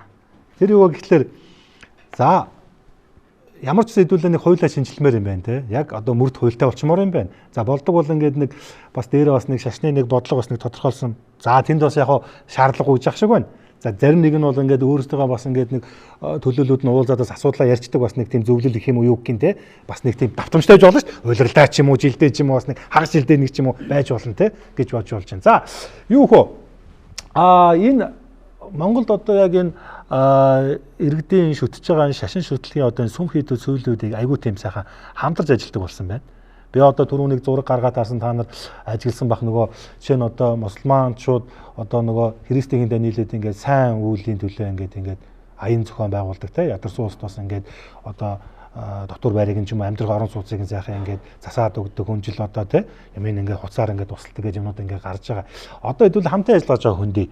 Ер нь ингээд сүүлийн үед ингээд бүгдээрээ л оршин байгаа нь үнэн учраас ингээд бие биендээ хүндэтгэлтэй хандж чинь хүлцэнгүй байна. Тэгээ хамтраад ингээд нийгмийн сайн сайхны төлөө явна гэдэг бол энийг одоо их би сайн зүйл гэж бодож байгаа. Одоо мэдээж та бүгдийн шашин болгонд л одоо нүгэл буян, үүлийн үр те хайр инрэл нэгүсгэл одоо бүгд л байдаг баг. Тэгээ тэр нь дангаараа биш тэр хүн өөр сүсэг бишрэлтэй байсан ч гэсэн энэ хороо дээр ирсэн үнэт зүйл нь адилхан учраас өөр хоорондоо бас ингээд бие бинийгээ мэдрэгтэй сайн сайхан руу одоо тэмүүлэх нь бол би зөвлө гэж бодож байгаа. Энэ шашин шүтлгүүд хоорондоо нэгдэн нэгтарч инх таймчаар орсгон зэрэгцээ хамтран сайн сайхны бүтээх тал дээр та юу гэж боддгийг ярилцъя. Юу хийж ийн ер нь тэ одоо жишээ юу вэ? Ер нь бол болохгүй юм бол байхгүй л дээ. Одоо шашин бол одоо бүгд одоо хүний сайн сайхны төлөө ирээдүйн хойч үеийнх одоо хүүхдүүдийнхээ хүмүүжлийн юун дээр одоо хийж байгаа юм бол зөндөө биш үү? Юу бүгд одоо айлтдаг айлдвар нь тэр байж штэ. Тийм учраас хамтарч хийгээд сайн сайхны төлөө хийхэд болохгүй юм бол байхгүй. Тэр өөрийн чинь хэлдэг шиг христийн сүмүүддээ биднээс цуг тэр одоо жууданд нэрвэлсэн хүмүүст хүнжил гудас хувцс хонор яах тийм ажлыг хүртэл өрнүүлжсэн бас болдгол юм байлээ. Тэгээд ерөнхийдөө ч нөгөө тэр бомод биш үү? Тэн дээр шашны төлөөллүүд бас оролцоод биднээс бас тодорхой хэмжээний мод дараад тиймэрхүү ажлууд хийж ирсэн шүү дээ. Тэр шиг бас нэг шашны байгууллагуудын тийм төгөлч юм уу те хүмүүс одоо тэнд очиод нэг мэдээлэл авчдаг. Тэр одоо цэцэгт хүрээлэн байгуулахад бас болохгүй юм байхгүй гэж боддгийг би. Бүх шашингуудын төлөөллийг оролцуулж байгаа. Одоо жишээ нь тэднүүсийн мэдээллийг тавьсан тийм юу байдаг бол хүрээлэн байдаг болж байж болно шүү дээ. Хүмүүс дотор нь явж байгаад ислам шашин ийм байдаг юм байна. Ийм гарал үүсэлтий байдаг юм байна. Нөгөө талд нь очихоор христийн шашин ийм байдаг юм байна. Буддийн шашин сургаал нь ийм байдаг юм байна. Гол зарчим нь ийм байдаг юм байна. Тийм танин мэдгүй самбар босгосон тэгээд орой жугаалгын цагаар ч юм уу тийм цэцэгт хүрээлэн юм уу тийм байгуулвал бас зүгээр юм уу гэж боддгийг би энэ шашны байгууллагуудыг оролцуулж ийж. Одоо Мике Мишет одоо сүм болон сайн номын үед орж одоо ингэж яг нэг цаг дээр одоо хамтдаа орж байгаа тийм одоо налах бүрхт ингэ байж байгаа. Одоо чинь та хоёрын нэг л хамтрал гэж юу байх вэ одоо? Байж болох уу юу? Байгаа шүү дээ. Янз янз одоо бид бас олон жил ингээд нэг дараа бас шашны одоо хоёр чиглэлийн үйл ажиллагаа явуулж байна тийм ээ. Тэгэхээр байнгын бас санал зөвлөдөг янз янзын одоо баян номын үйлийг хамтарч үйлдэх хийх тийм одоо олон одоо ажлуудыг бас хийж явж ирсэн бид нар. Одоо манай жанар байх манай одоо бас идэвхтэй өөрийнхөө одоо бас исламын шашны одоо дагагчид сүсэг бишрэлтэй хүмүүсээ бас нэгтгээд манай одоо буддийн шашны зүгээс ингээд бас одоо антраад бас олон төрлийн үйл ажиллагаа бас дөрвөн орон нутагт зохион байгуулаад бас явж ирж ирсэн. Одоо ч наалах дүрхт бол Христийн бас сүм хийд бол итгэл байгаа тийм ээ. Та гурван маань ер нь цаашаа хамтрааж явъя гэж бодож байна тийм ээ. Энэ ч юм уу яг хүний сүсэг бишрлэр нь бас нэгтгэсэн айгуу том бас нийгмийн хүч яваад шүү дээ. Нийгмийн сайн сайхны төлөө хамтын ажиллагаан дээр хамтарч ажиллах нь зайлшгүй л гэж боддог шүү дээ. Ер нь нийгмийн сайн сайхны төлөө зовлон бэрхшээлтэй хүмүүс тусламж үзүүлэх үйл ажиллагаа тэгээ юу гэдэг эсвэл бол одоо цусны донорын үйл ажиллагаа юм уу тийм хамтын ажиллагаад өрнөсөн тохиолдлууд их олон байна. Түрүүн хэлсэн шиг мод хамтдаа мод тарьсан тохиолдол бас байгаа. Тэгэхээр яг Евангелийн эвслээс хамтарч ажилладаг хамтын ажиллагаа зохион байгуулсан ажлууд бас байдаг. Бүр одоо юу гэдэг дүүргээр сүмүүдэн ч гэсэн хамтран үйл ажиллагаа явуулсан тохиолдол бас байгаа. Тэгэхээр нийгмийн сайн сайхны төлөө хамтын ажиллагаан дээр оролцох боломжтой. Бас дээрэс нь түр маань юу гэдэг шашны зүтгэлтнүүдэд ураад хамтын ажиллагаа хийвэл бидний зүгээс ч гэсэн оролцох боломжтой. Тэгэхээр энэ дээр ямар ч тийм үгүй болохгүй гэсэн тийм байхгүй шүү дээ. Христ тэгэхээр одоо зөвхөн протестант, католик үнэн алдартай гэж явцуурахгүйгээр бусад одоо шашин болон урсгалуутанаас ингэж хамтарч бас нийгмийн аян хөдөлгөөн нийгмийн сайн сайхны төлөө хамтын ажиллагаа хийдэг те католикийн ортодокс үнэн алдартныхан протестантын хамтдаа хийдэг үйл ажиллагаанууд оролцдог. Манай бөө шүтлэгдэнгүүд маань энэ гуравтайгаа хамтарч ийн үү? Юу болж байна? Манайхад одоо 2012 онд төрийн бус нэг 70 байгаа 80-аад байгууллага нэгдээд Монголын бөөгийн нэгдсэн эвлэл гэж байгуулгаад тэр одоо бөө бишгүнээр Монголын үндэсний одоо нэг аюулгүй байдлын зөвлөлийн нарийн бичгэнээр басан жаргал сайхан гэж тэргүүн хүнээр одоо тэргүүнээ тавиад бидний бөө бишгүнээр одоо тэргүүнээ тавиад тэр төр доорхон байгаа бас төрийн юм мэддэг манай бөөнөр ч бас зарим талаар юм мэдэхгүй ш. Тэгээд ийм үйл ажиллагаа явуулсан. Тэгээ одоогоор бол одоо энэ Монголд байгаа бүх шашны тэргүүнэттэй бол сард нэг удаа уулзалт хийдэг. За хаварт 4 сард, намарт одоо 10 сард бүх шашны уулзалт хийж байгаа хин жанрын тэр мэдж байгаа. Шашны уулзалтууд ингээд болдог. Тэрэнд бол идэвхтэй оролцож байна. Тэгээд гадны одоо бүх одоо энэ Монгол суугаа Турк, Оросын холбооны улс, Америкийн нэгдсэн улс, бүгд дарамт гардчилсан Солонгос улс, тэгээ энэ тхийг улс бүх болны гадаадын элчин сайдын яамнуудтай бид нар хамтран ажиллаж тэнд болж байгаа одоо үйл ажиллагаа одоо Турк улсын том газар хөдлөлч гэдэг юм уу? Одоо Орос Украины дайны одоо асуудалдаа ч гэдэг юм бид нар бас сэтгэлийн одоо юу өргөж ингэж хамтран ажилладаг.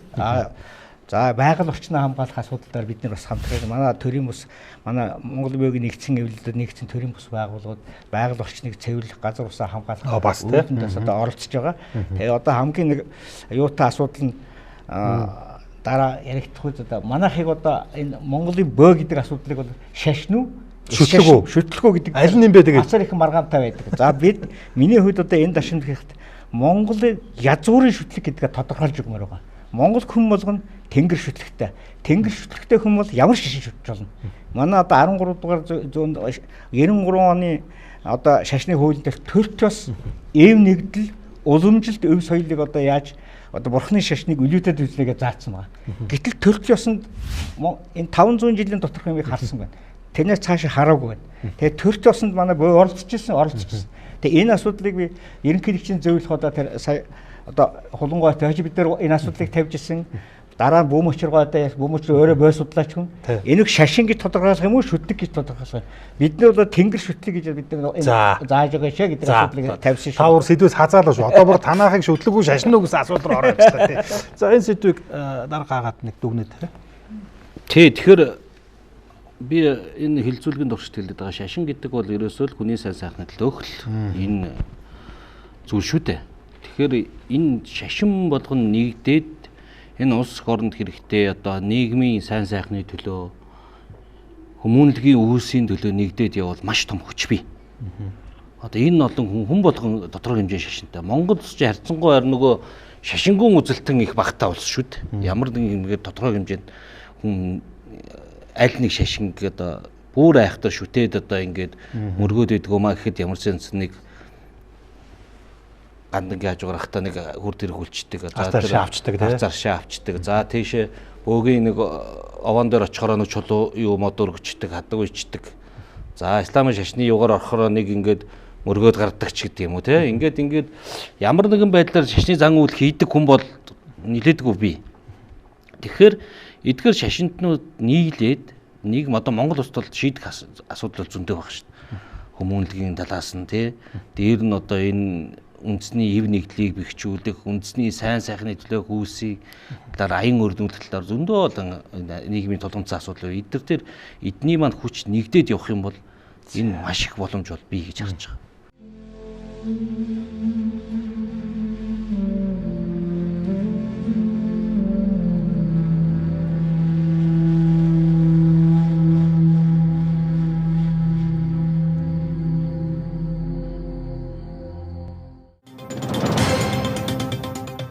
За одоо нэг юм та ядаас асууя. Ялангуяа мусульман ахын дүүс рүү сандгаж байгаа шүү. Тэр нь юу вэ гэхээр за Дээрхигийн 14 дугаар Далай лам Данзан жамс Монголд 7 удаа ирсэн. Хамгийн сүүлд 16 онд ирсэн. За бид тэднээс хойш 10 дугаар богдоо тодруулсан. Бид өөр ингэсэн бас юм сүслэх тийм ээ. Бурхан шашны тэргүүнтэй болсон. За Далай лам Панчин богдгол одоо байж л байна. За Ромын пап буюу Гэгэн Ширет улсын лам маань одоо амьд ахуйда Монгол улсад бас хүл тавьсан. Одоо Гуюг хааны маань тийм мөнх хааны маань одоо урилгыг одоо 800 жилийн дараа биелүүлж Улаанбаатар хотод маань хүл тавьсан. Тэр ч одоо манай бөөш хөтлөгтөнгүүд маань одоо 2-3 жил дарааллаад одоо яг тэр налаахын тийш одоо нүүдэлчин фестивалыг хийж одоо энэ олон улсын юм одоо энэ бөө тэнгэр хөтлөгтөнгүүдээс цуглуулж бас ингэ том фестивал баяраа хийсэн тийм жилийн бас өөр үлэрч хийгээд ах шиг байгаа юм. Одоо манай мусульман ахын дүүс одоо яг энэ бас одоо Зүүнч Мухаммед гэдэг шигтэй Баасам исламын шашинда нэр нөлөөтэй одоо том имамуудыг ч гэдэг юм уу те бас өөрсдийнхөө одоо энэ Баян-Улгийн аймагт байд юм эсвэл одоо дархан суурсан налаахтай байдаг юм уу те авчиртлаар юу та юу гэж боддог вэ? Одоо ингээд юу бид нар чинь ингээд шашиг глобал болж штэ бас ингээд те нэр нөлөөгүй улсууд Монгол улс түл тавьж чинь те та энэ дээр. За тэгэхээр ислам шашны тийм голчилсан тийм хүн бол Зүүнч Мухаммедээс хойш бол яг энэ хүн бол яг энэ шашныг авч явна, энэ хүн шашны дарга шүү гэдэг тийм юм бол байхгүй байгаа.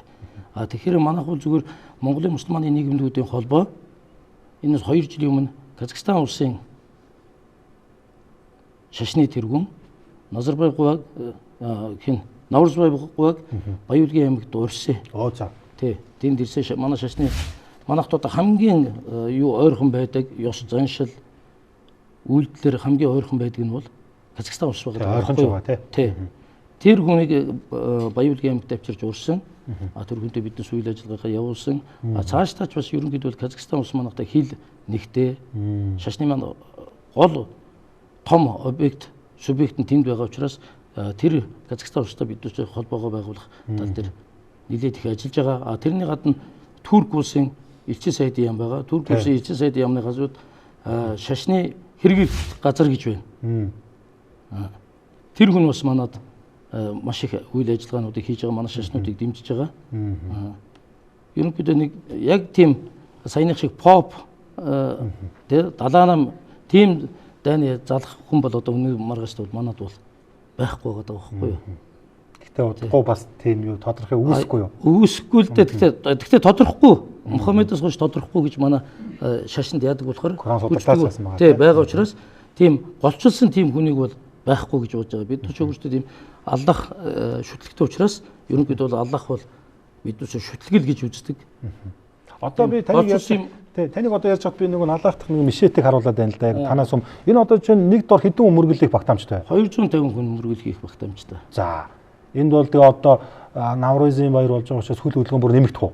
Наврузын баяр бол Казаки ард түмний баяр учраас энэ шашны сүм хийд дотор бол Наврузын баяр тэмдэглэж байгаа. Орж мөргөл үлдэх нь яадаг вэ? Байгаа мэдхгүй байгаа тийм. Рамазан сараараа л Рамазан сараар бол одоо яг энэ болж байгаа үйл процессууд бол бүгд Рамазан сараар болж байгаа үйл ажлууд байхгүй юу?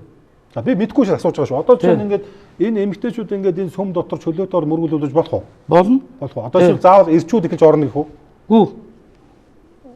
Яг сүм дотор бол эмэгтэйчүүдийн нөгөө нэг өрөө гэж тустай байдаг л да. Мөргөл үлддэг. Яг өнөөдөр манай статус төр болохоор сүм хийдний яг тийм өш учраас биднес нэг газар ингээд мөргөл үлдэж байгаа байхгүй юу? Яваа юмд одоо бол ингээд сүм хийдүүд маань яг исламын шашны статустай сүм хийдүүд одоо баригдаад эхэлж байгаа шүү дээ. Одоо Баян-Улгийд бас сая нэг эхлээ. Манайхтай стандарт энэ. Манай энэ барьсан сүм маань бас л нийлээд сүүлийн стандартад төгсөн тийм юу байгаад байгаа байхгүй юу? Нэгдэлтэй эмэгтэйчүүд, нэгдэлтэй эрэгтэйчүүд нь байдаг тийм өрөө юу тусгаарлах тийм юмнууд. Сүүлийн асуулт. Тэр дээшээ гардаг дээр та гарах уу? Тэр одоо энэ дээр та гарч одоо уншлага хийх үү? Хүмүүс рүү нэг юу одоо юу гэдэг манайхаар угаагс гэдэг юм л да. ислам шашныхаа ном айлдварыг айлддаг тийм юу байхгүй. За би танаас нэг дурыг олон юм асуулаа шүү дээ. За хамлам.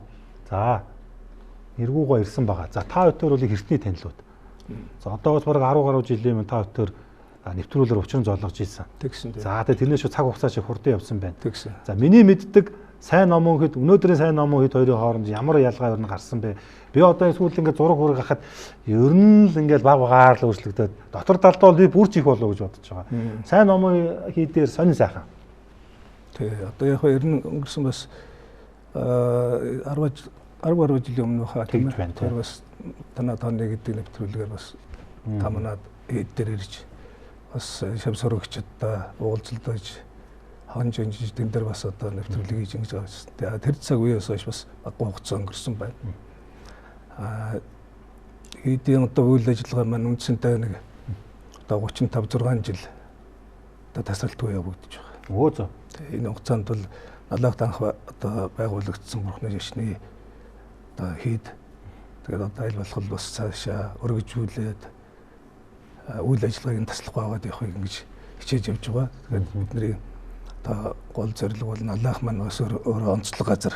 Ямар газар вэ гэхээр Монголын одоо бас аялал жуулчлалын гол бүс энэ нутаг. Тэгээд энийг бас дагаад энэ аялал жуулчлалын бүсээр одоо дайрч өнгөрч байгаа гадна дотны жуулчлал бүгд одоо энэ манаас ингээд хэд дээр ирээд сонирхоод тойрч үзээд ингээд явдаг учраас бас гадна дотны жуулчлалд эрэхтэн бас үйл ажиллагаагаа шашны үйл ажиллагаагаа Монголын бас шашны соёлын одоо энэ үйл ажиллагааг бас таниулахын тулд бас бид аялал жуулчлалын компаниудаа бас ойрхон ажилтдаг.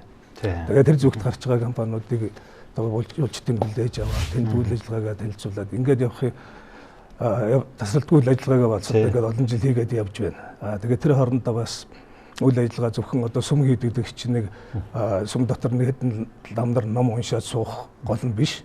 Хамгийн гол үс нь бас соёл урал шашин соёл тайлбар таниулах тийм ээ сурталчлах энэ ажлыг бас гадна дотны хүмүүст гэж. Тэгэхээр тэр хэмжээнд л бас өнөөдрийг хүртэл өргөжүүлээд ингээд болцооныхаа хэрээр л одоо танах хичнээн ламтай байна.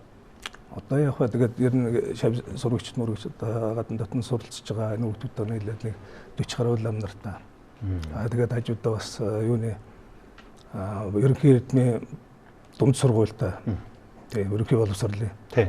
Тэр сургуультай бол одоо бас 200 300 хүүхдүүд ингээс. Өнөр өтгөнд. Ямар ч тэгээд танаа хэд бол нөгөө одоо Монгол улсад бол олон л энэ буддын сүм хийдүүд. Гэтэ танаах бол нэг зүйлээр онцлог нь деталь бүр дээр одоо анхаардаг. Одоо жишээ нь ингээл цагаан ногоон дээр ихийг одоо ингээд яг харагдах байдал. Ер нь ингээл танаа хашаагаар орохоор ингээл тэр цаана гэрлийн бүрхүүлүүдийг хүртэл ингээл яг энэ шашны өнгөөр ингээд будцсан баг жишээний. Тэгээ дотроо бол өстой үлгэрийн орсон шиг л байдаг. Тэгээ би тэр нь бас их таатай байдаг. Тэр нь бас нэг онцлогтой юм. Ямар онцлог байна вэ гэхээр ер нь нэг сүм хийд шашны газрыг зориод ирж байгаа хүмүүс бол нэг ихэнх нь дандаа нэг зовлон зүдгүүртэй сэтгэлийн шаналтай ийм хүмүүс бас дийлэнх нь байдаг. Тэгээд тэр зорж ирж байгаа хүмүүс бас нэг сайхан одоо шашны эргэл мөргөлийн газрыг ингээд зориод ирэхэд одоо сэтгэл сэргийдэг, зовлонгаа мартдаг, сайн сайхан одоо ажил үйлсээд тахт нь бас одоо бас нэг сайн орчин өгдөг. Ийм байх юм бол одоо бас нэг номын газар утгаараа одоо байх ёстой юм аа гэсэн энэ утга санаанаас үүднээс л одоо ингээд тогтоолж явсан юм л юм байна. За бүгдэнд нь боломж олгоно тийм. За Лусонгон пастор тэгээд танаа нөгөө одоо евангелийн одоо нэвслийг би ингээл пэйж хуудасд нь хараалаа. Их хитвэхтэй өдөрт одоо баг хэдэн ч пост ордог. Ер нь их хитвэхтэй. Тэгээ одоо ингээл их олуулаад цуглдсан байлээ. Тэгин чинь нэг салбар байгуул олонтой болохоор тий. Тэгээ сүүлд нөгөө нэг танаа нөгөө нэг энэ оны өмнө бол оны дараа улсын тоглолтуудыг хүртэл харсан. Маш олон урдлаг соёл алдсан юм шиг. Тэгээ танах бас энэ соёлоор дамжуулж бас өөрийнхөө энэ шашныг сурчлах хийгээд бас энэ одоо нөгөө өөрийнхөө бас энэ юугаар дамжуулаад их тайван амгалан байхтай тэрийг бас уриалж ах шиг байгаа юм тий.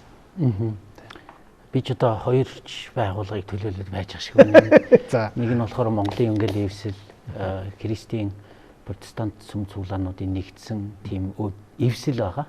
Тэгээд тэр мэн болохоор энэ чуулгануудынхаа хоорондын мэдээлэл солилцоо, хамтын ажиллагаа, тэгээд хууль эрх зүй бас нөгөө сая дурддаг нийгмийн сайн сайхны төлөө хэрхэн хамтарч ажиллах вэ? Энэ ажлыг зохион байгуулдаг. Тэгэхээр нөгөө олон гишүүдтэй уулзраас үйл ажиллагаанууд их хөрөндөг. Ялангуяа саяхан болсон тэр христийн Крисмсийн баяр гэдэг баяр ер нь бол их чухал. Хоёр чухал үйл явдлын нэг нь бид чинь Христ мэндэлсэн гэд баяраа тэмдэглэнэ. Бас дээрэс нь Христийн амьлын баяр гэж бас байгаа. Тэгэхээр энэ хоёр чухал цаг хугацааны үед бол их олуулаад цуглуулна. Нэг юм асууч. Одоо яг Монголд ийм христийн шүтлэгтэй би ерөнхийд нь хэлж байгаа шүү. Дотроо олон урсгал байгаа. Яг христийн шүтлэгтэй хичнээн хүн байдیں۔ Одоо Евангелийн эвслийн одоо манай гишүүн сүмүүдийн нийт итгэгчтэй айгу одоо өөрсдийнхөө дотоод нэлээд одоо яг бодиттой тоовол нэг 40,000 орчим хүн байна. Бас 40,000 орчим хүн. Тэгээд тэр хүмүүс маань дотроо сайн дураараа ивсээд одоо ийм урлагийн тоглолт хийдэг ч юм уу, олон нийтэд тусалдаг ч юм уу, ийм үйл ажиллагаанууд зохион байгуулж байгаа. Би болохоор Библийн сургуулийнх нь бас захирал хүн байгаа. Библийн сургууль гэдэг нь одоо чуулганы пастор удирдагчдыг бэлддэг 4 жилийн боловсрал, одоо теологийн боловсрал олгодог сургууль байгаа. Одоогоор 130 гаруй хүн сурж байна энэ сургуульд. Тэгээ энэ сургууль төгссөн хүмүүс маань тухайн цуглаандаа очиод тэр цуулганыхан бүгдээрээ хүлээн зөвшөөрөх юм бол пастор томилогддог байхгүй. Сураад. За баярлалаа. За одоо тэгээд отхон нөгөө манай юу бөө шашин гэж ярихаа болж байгаа шүү. Бөө шүтлэгтэн гэж ярьж байгаа шүү тий. За энэ дээр та тэнгэр шүтлэх одоо яг энэ хүний шүтлэхээс хэрэгжүүлээд дэлгэцээс хойш манай Монгол хүний одоо цуусанд ясанд байсан тэнгэр шүтлэх сэргэж байгаа одоо таатай байгаа. Тэгээд бид нар яг 6-700 жилийн дараа бас нэгэн төр шашны бас нэлээд их одоо зовлон туулж байгаль цаг үрийн болон маш их зовлон туулж тэнгэр шүтлэг ирсэн боловч бас одоо көвсглийн тайг ураахаад бүрээдүүд та халахууд гэдээ бас энэ төсөнгөд ямар нэгэн байдлаар одоо тэнгэр шүтлэгээ авчилдсанд одоо бид нар баяртай байгаа. Тэгээ ямар ч гэсэн одоо сүүлчийн тэнгэр шүтлэгийг дахин уламжлалыг одоо сэргээхийн тулд одоо бид ажиллаж байна. Тэгээ 2012 онд Монголын бөөгийн нэгдсэн хэвлэл гэж байгуулаад тэгээ сайман 2-оос авд үрдэг гэж тэрийн одоо зохиомл ус юу гараад бид нар ингээд бүх одоо хуучлын настай хүмүүсийн одоо бүгдийг цуглуулад ингээд Монгол бөөгийн ёс зүй гэж ном гаргаад 14 онд энэгээ мөрдөж бид нар бас тэнгэр шүтлгийнхаа зөв голдрогд оруулахын тулд ингээд явж байгаа. Тэгээ яг төрч басны 13 дугаар зуур монголчууд хүчрхэг байхыг та тэнгэр шүтлгийг одоо төрийн шишмолтой хөгжүүлсэн. Тэгээ тэнд одоо их хаан маман тэнгэр шүт тэг хүн бол бусад шашныг шүтэх хэрэгтэй. Чөлөөтэй гэж одоо шашныг одоо маш одоо тийм одоо мундаг одоо бодлого явуулж ирсэн. Энэ бодлогыг одоо бид нар хооштой барь ажиллах болно. Ийм учраас одоо та бүхнийг одоо тэнгэр шүтлгээ шүт бусад шатны адилхан шүтэж болно гэсэн одоо санааг бид нар дэвшүүлж байгаа.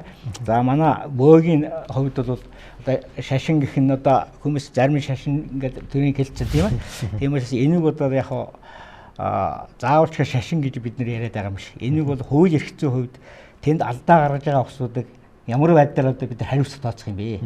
Одоо бусад одоо шашны байгууллагатай харьцахтаа бид нэр төрийн одоо яг шашны югаар банах юутай л да. Гэхдээ одоо яг хууль эрх зүйн актын хувьд бид тийм боломж байхгүй байгаа байхгүй. Бусад адилтай шүтлэгтэй зэрэгцэн очих тийм боломжийг одоо яаж олох вэ гэдгийг гарч сайж байна. Тэрийг одоо төр захиргааны бол бусад амт нөхөр шашны нөхрөөс гарц олж явах хаа гэдэгт найдаж байна. За баярлалаа.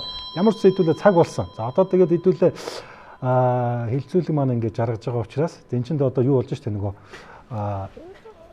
тун удахгүй сар шинийн байр болох чинь нойр жил гарах чинь те тэрнтэй холбоотойгоор ингээд та там өнөөдрийн хилцүүлгийг дүгнэе тийм ээ. За тэгээд бас нэг сар шинийн мэдлэгээ дэвшүүлээд өнөөдрийн хилцүүлгээ жаргая гэж бодож байна. Тэгээд түрүү нөгөө хилцүүлэг чинь ингээд явцсан штэ. Одоо Ууганбаатар дараагаас эхлээд нэг санал дүгнэлтээ хэлээ. Тэгээд хилцээний дараа Ууганбаатар. За тэгээ өнөөдөр бас бид бүхэн энэ Монгол улсад шашны асуудал гэж нэлээд эмзэг бөгөөд бас ярих зайлшгүй шаардлагатай энэ сэдвээр бас ярилцтаа гэж би харж байна. Зайлшгүй бас бид бүхэн энэ асуудлыг бас хөндөх цаг нь болсон.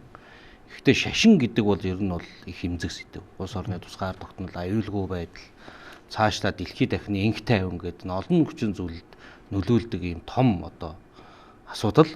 Тэгээд энэ асуудлыг хүрээнд одоо тодорхой хэмжээнд гарц аргалгаа хайж болж байгаа бүхнээ ярьж болохгүй бүхнээ бас дүгнэж ингэж энэ хүү хилцүүлгийг бол хийж байгаа. Танаа бас телевизийн хамт олон талархж байгаагаа эдэр хэлж байна. Ер нь шашнаас үүдэлтэй хүний эрхийн зөрчлүүд гарах эрсдэл бол нэлээд өндөр. Тэгээ би бол хүний эрхийн байгууллагын ажилтан учраас хүний эрх талаас нь л одоо асуудлыг бол ярина. Ихээр манай шашны зөвлөлтнүүд маань мэдээж шашныхаа үндсэн гол концепц болох одоо сайн сайхны төлөө тийм ээ. Альва хүний эрхийн зөрчилгүй байхын төлөө ингэж шашныхаа үндсэн үйл ажиллагааг явуулж ирсэн. Одоо ч гэсэн энэ одоо уламжлалаа цааш хадгалаад ингээд нийгмийн сайн сайхны төлөөх энэ үйлсээ бол улам одоо түгээн дэлгэрүүлж яваасаа л гэж хүсэж байна да. За баярлалаа. Монголын бөөгийн их зайран одонхүү. За шашны тухайн хэлэлцүүлэгт анх удаа бид тэнгэр шүтлэг бөөгийн төлөөлөлөг бараг анх удаа оруулж хагаад танаа телевизийн хамт олонд баярлж байна. Бид нар бас Монголын арт түмний бас нэг салшгүй нэгэн хэсэг бас одоо давхарцсан одоо судалгаагаар бол нэг 14,000 гаруй одоо хүмүүс бөөг шүтэж байна. Бурхны шашинтайгаа одоо цуг шүтэж байгаа нэг 9% байна. 14%-аас 9% нь бурхны шашинтай цуг шүтдэг гэсэн тийм зөв албан бус судалгаа байгаа. Тийм учраас энэ дараагийн одоо энэ шашны уулзалт гэдэг юм уу энэ хүний эрх зүйн асуудал энэ шүтэх эрх ширхээний асуудлыг одоо манай тэнгэр шүтлэгний өрж оруулж байгаасаа гэж би хүсэж байна. За баярлалаа. Юуны чуулганы пастор Лувсан гомбо. За энэ шашны эрхийн эрх зүйн холбоотой асуудал бас шашин хоорондын холбоотой асуудлыг хөндөд эмгэл эвслийн зүгээс бидрийг урьж оролцуулж байгаа та бүхэндээ их баярлалаа.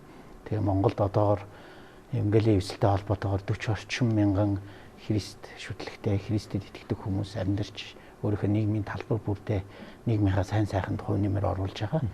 Тэгээд бидний зүгээс нийт Монголын ард түмэндээ та бүхэндээ бас сар шинийн мэндийг дэвшүүлээд шинэ оноо бас сар шинэ сайхан мөхтөн авахыг өрөөж байна. За баярлалаа. Тэргүүн имам Жанрбек. За юуны өмнө энэ шашны эмзэг асуудал дээр ингээд телевизээр болон ингээд хуулийн хүмүүсийг оролцуулаад мэрэгжилтэнгүүдийг оролцуулаад биднээсээ ингээд дотор ингээд бүгж явдаг асуудлуудыг ингээд гаргаж ярилцаж ийм нэвтрүүлэг хийж байгаа танаа студид бас маш их баярлж байна.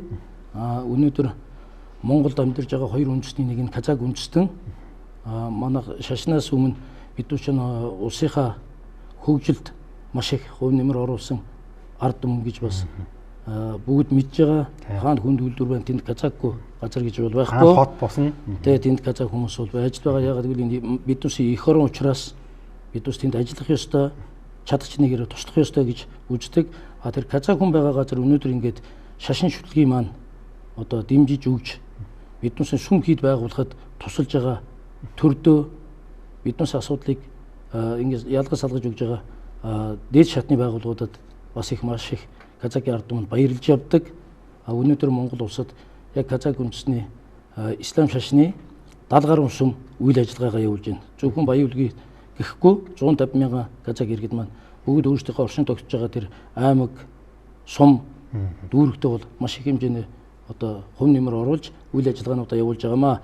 Тэгээд энэ жил одоо ингээд Монголын буддийн Монгол ахын дүүсийн маань цагаан сар манай ислам шашны ариун сар Рамазан сар одоо ингээд давхцаж байгаа. Нэг өдөр эхэлж байгаа. Бэлгшээлтэй.